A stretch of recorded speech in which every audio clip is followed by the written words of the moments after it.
Hello what's up guys. तो आज के शॉर्ट में हम जानेंगे कि करंट या वोल्टेज इन दोनों में से ह्यूमन बॉडी को किस वजह से शॉक लगता है और इन दोनों में कौन ज़्यादा खतरनाक है। तो चलिए शुरू करते हैं। तो सबसे पहले हम करंट और वोल्टेज ये दोनों क्या है यह जान लेते हैं। जिस फोर्स को अप्लाई करने पर कंडक्टर में से इलेक्ट्रॉन्स फ्लो होते हैं तो इस फोर्स को हम वोल्टेज कहते हैं।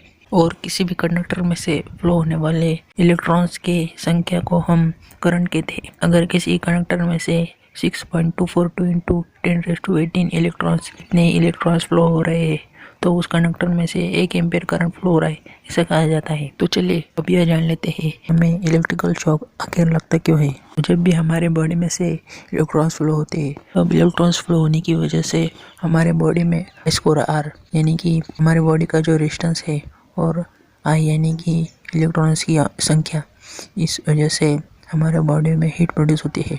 और इस हीट की वजह से हमारा जो खून है जिसमें कि पानी होता है वो पानी इस हीट की वजह से सूख जाता है। और पानी सूख जाने की वजह से हमारा जो खून है वो गाढ़ा होने लगता है और गाढ़ा होने की वजह से हमारे बॉडी में से ये खून बहना थम जाता है। और इस खून थमने की वजह से हमारे के रुक जाने की वजह से हमारे बॉडी को मिलने वाला खून भी बंद हो जाता है और इस वजह से हमारे बॉडी को हमारे ऑर्गन्स को खून नहीं मिलता और इस वजह से हमारी जान जा सकती। नंबर 2 रीज़न है, अगर किसी भी इंसान के बॉडी में से करंट फ्लो होता है तब उस करंट फ्लो होने की वजह से उस इंसान का जो हार्ट होता है ये रिदम में बीट होता है और उसके रिदम यह करंट फ्लो होने की वजह से डिस्टर्ब हो जाती है। रिदम डिस्टर्ब होने की वजह से हार्ट धड़कना बंद हो जाता है और इस वजह से उस इंसान की मौत हो सकती है। तो इन मेन दो रीजंस की वजह से जान जा सकती है। चलिए अब यह जान लेते हैं कि करंट और वोल्टेज इन दोनों में से कौन ज्यादा खतरनाक है।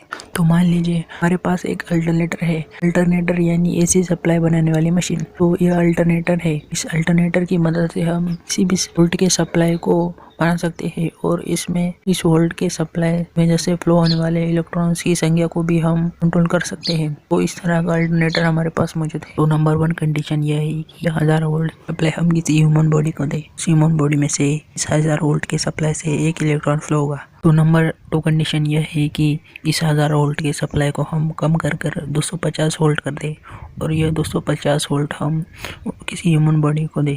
तब ये 250 वोल्ट की वजह से उस ह्यूमन बॉडी में से 4 इलेक्ट्रॉन्स फ्लो होगी, क्योंकि अब ये पावर और हमारे अल्टरनेटर की पावर सेम है। इसी वजह से ये पावर रखने के लिए जब हम उस वोल्टेज को कम कर दें तब उस वोल्टेज कम हो जाने की वजह से इलेक्ट्रॉन्स की संख्या इंक्रीज हो जाती है। जो कि पहले 1000 वोल्ट पर 1 इलेक्ट्रॉन थे वो बढ़कर 4 इलेक्ट्रॉन्स हो चुके हैं। तब अब किसी भी चीज़ में इलेक्ट्रॉन्स की फ्लो की वजह से बनने वाले हीट का फॉर्मूला कुछ इस तरीके का है, S/R। मान लीजिए अगर 1000 वोल्ट सप्लाई देने पर बॉडी में बनने वाली हीट यानी कि I/R से बनने वाली हीट ये X है। नंबर 2 कंडीशन में, इस कंडीशन में हमने उस बॉडी को 250 वोल्ट का सप्लाई लिया है। इस बॉडी में बनने वाली हीट यह नंबर 1 कंडीशन से 16 गुना ज्यादा होगी, क्योंकि इस कंडीशन में जो इलेक्ट्रॉन्स है वह नंबर 1 कंडीशन से 4 गुना ज्यादा है, जो कि 4 इलेक्ट्रॉन्स है और नंबर 1 कंडीशन में सिर्फ 1 इलेक्ट्रॉन्स है। तब यह इस फॉर्मूले की मदद से हम इस हीट को फाइंड कर सकते हैं, यानी कि I/R, I यानी कि करंट और R यानी कि रेजिस्टेंस। इस फॉर्मूले की मदद से हम उस हीट को फाइंड कर सकते हैं। सबसे पहले हमें इलेक्ट्रॉन्स को